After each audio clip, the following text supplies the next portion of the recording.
now to use a library is important to you, which I don't know why it would be anymore. If that's what's important, then take them to the library. I mean, it's not like a big deal to learn. I mean, does anybody even learn the Dewey Decimal System anymore? Does anybody even talk about it anymore? No. If I was in a school in the States, I don't think I would ever even bring it up anymore. It's you want to find a book? You do a subject search. You get a list of books. You give the books that you want to the lady. The lady goes and gets. Most librarians are ladies. You go give the thing to the lady. The lady go gets the books, and then you never needed to know Dewey Decimal to do that. I remember taking the kids to the downtown public library for the first time. And as soon as we got in there, they both kind of stopped. They were little people. They both kind of stopped and looked like, what is this magic place we're in? And I took them to the children's floor and I said, okay, you can look at any of these books you want. And they both came back with as many books as they could possibly carry and just sat in these little chairs for hours reading books. But they didn't learn about how to find the stuff. They just wandered the aisles, chose a book because it looked good, and sat down and read it. Yes, but when we were in school, when we were young, teaching us that system was a lesson. Second, third grade. It was a thing. But is that even a thing anymore? No, you go to the computer and it'll tell you. You do a subject search. Yep. You go to the computers in the room and sometimes they ask the librarians, they'd go up to Miss Janice and ask her, where can I find this? And she'd take them by the hand and walk them to the section. No, I'm saying if you went to a public library right now. Yeah, there's a computer. I know there's a computer, but is it necessary to understand the system of categorization of the library so that you can then find what you are looking for? Not really, no. Yeah, I don't think that's even a skill. No. That's like using a typewriter. Yeah. It's not even a thing. I mean, I have to teach kids everywhere we've been what the tab key was for. Because they don't know what the tab key is for because they don't indent. So, and apparently in English that there are two schools of thought with indenting. And one of them is the way we learned it, indent a new paragraph, blah, blah. But there's another school which is probably more prevalent in the world where you do not indent, but you do a double space after each paragraph. That's what I do. And that's what I don't do. And I'm always teaching indent and I do no both. extra spaces. It depends on what I'm writing, I think. Yeah, I don't indent. I do the double space thing. I don't know when it started, but that's when I do it. If I'm writing a professional type paper, I indent. If I'm not, if I'm writing fiction or something, I just do the double space. Yeah, I remember just learning to write. We had to indent. Well, yeah, but your teachers were our ages. half a finger, then you start, or whatever it was, or 2 fingers in front or whatever. Whatever they taught us in 2nd grade. Yeah, I don't do that anymore. I hit tab on accident. I hit tab to go down the options in filling out making an account or whatever. Yeah. That's the only thing I use tab for. And to get into menus. Do you know how to go back up using the tab key? Back up? Uh-huh. So you're filling out a thing and you need to go back up? The up arrow and tab. No. Shift key and tab, it'll go back up. I don't know all the shortcuts for Windows.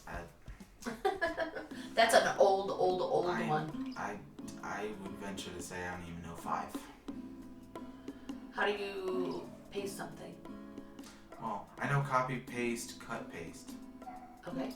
So Control X, Control Z is undo, Control Y is redo, Control C is copy, and Control V is paste. But I learned that. You know more than I do. From drawing. Because I didn't know all the other ones. And those aren't just Windows things. Those are just keyboard shortcuts? Yeah, those are just keyboard shortcuts that I think everything is. And once I started using my keyboard for my art, then I really had to learn most of those. So another question I saw this week was this mother was freaking out that her 6-year-old wasn't reading yet, and she was getting really frustrated and angry, and the child was on punishment because she couldn't read yet. Oh, God. Yeah, because that makes a child read. And that she was... That's like smacking the crying baby. Yeah.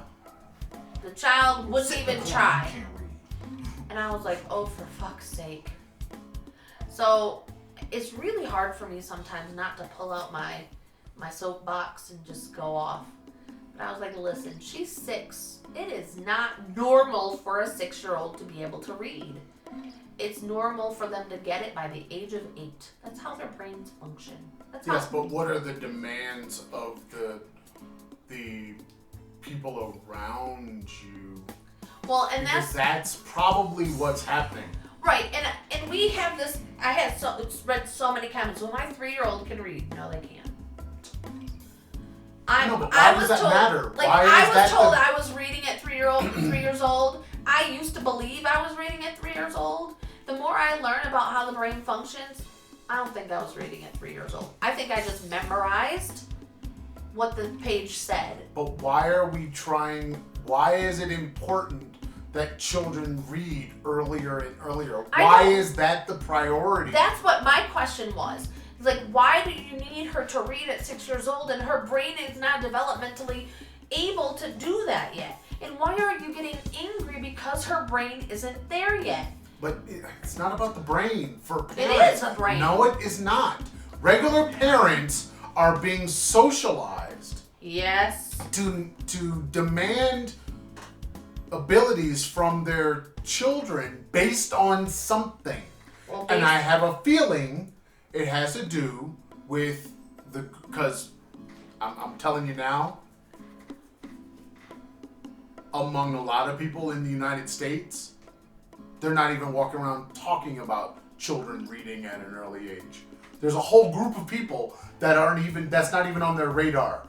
You know, they're not even thinking about developmentally anything. They're not thinking about my child can do this and milestones and all of that. There's only one group of people that do that even think in those terms about their children.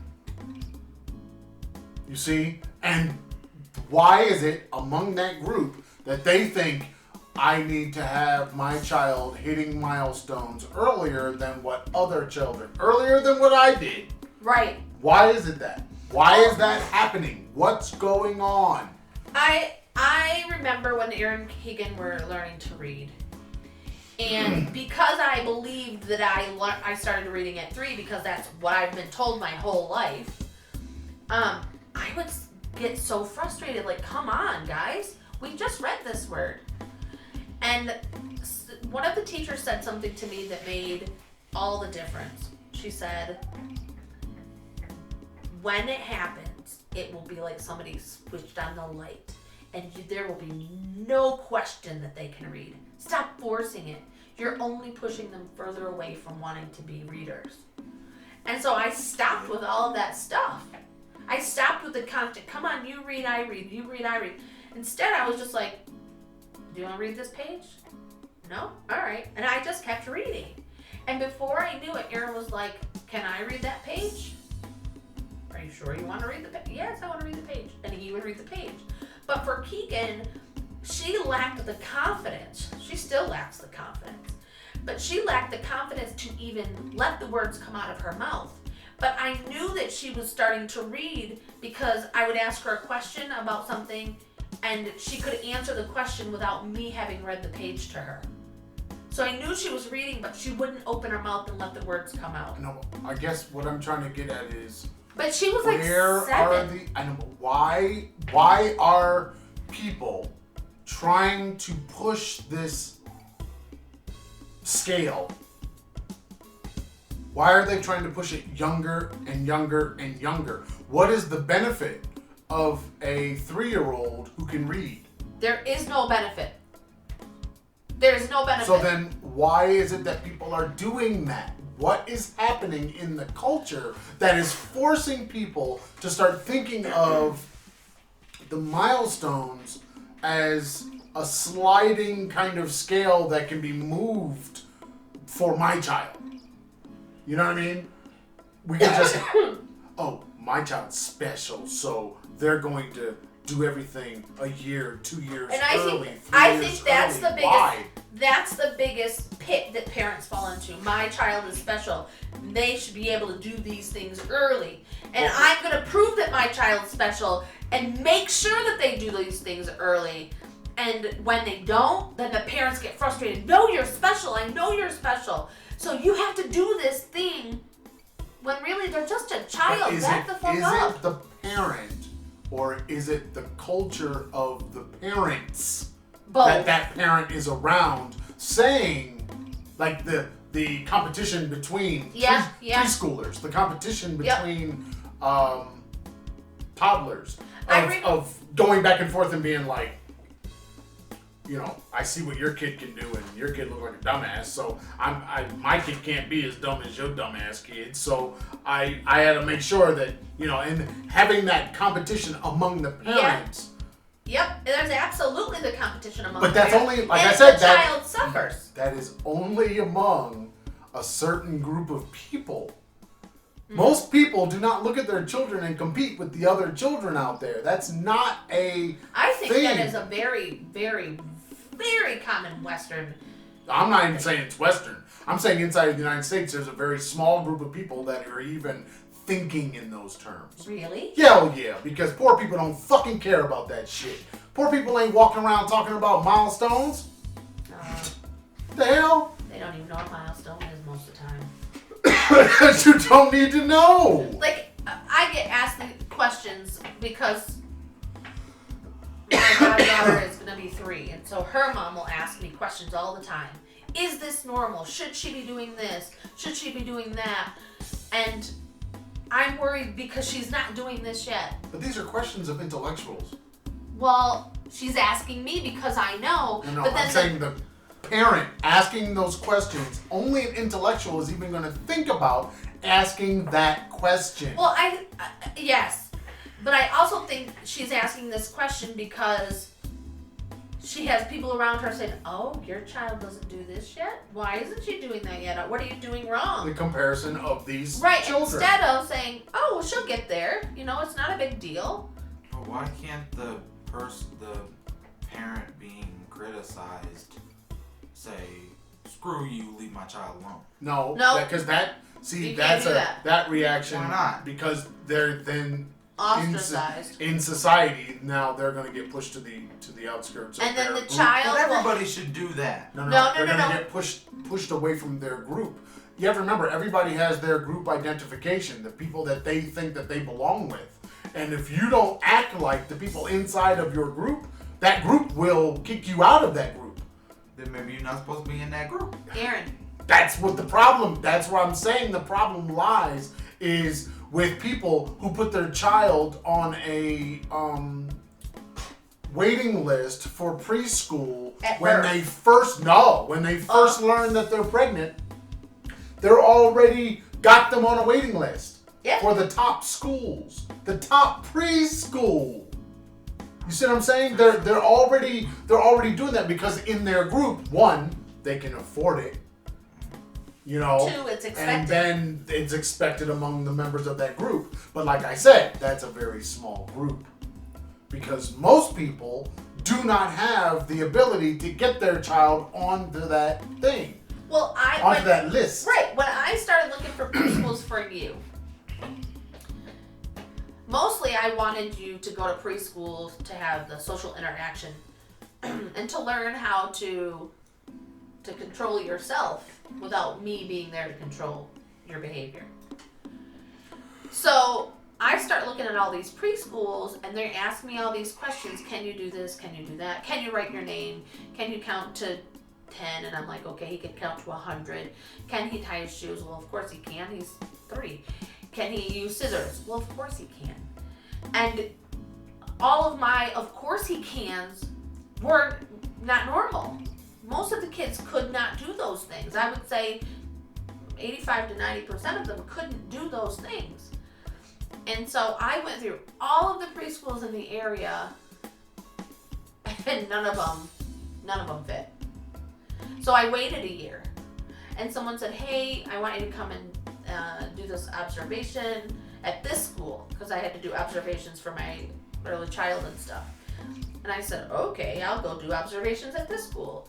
And as soon as I did 20 minutes of observation, I was like, "Oh, this is where my kids are going to school," because every single thing that we did at home, all the ways you were already learning, were not only acceptable in that environment, but they were encouraged. So that's why you ended up going where you went, because you didn't have to be the one to teach the other kids how to use the scissors or how to hold a pencil or... That's not the job of a child. Exactly. But that's what happens. All students are put in that position. I had to tell one of my students just this year, she was getting a class of 3. And she was getting frustrated because they kept asking her, "How do you say this in English?" They were asking in Spanish, "How do I say this in English?" And she was getting frustrated with them. It's like, you should already know this. And I just looked at her and I was like, this is what happens when you know more English than everybody else. Yep. This is what's going to happen. Anything. Well, but this is just what happens. Everybody, because they don't have a way of asking me. They can't ask me, how do I say this thing in Spanish in English? They've got to ask or find out another way. They can use, electronic means, internet or whatever, or they can ask a person, and that's just part of what happens. And yep. I told her, I was like, look, you can make a choice. You can answer the question, or you can tell them to look it up on their own. But that's only choice you're going to have. But that's kind of may never stop as long as you know more than the rest of your classmates. And she just had to understand that that's the position that she was in because she knew more English than the other students. But that's what all students get. Right, and that's not what I wanted for That's you. what happened to was it James? Yeah. Not James. Jim. That's what happened to him in China. He had already gone to school in the States for 2 years.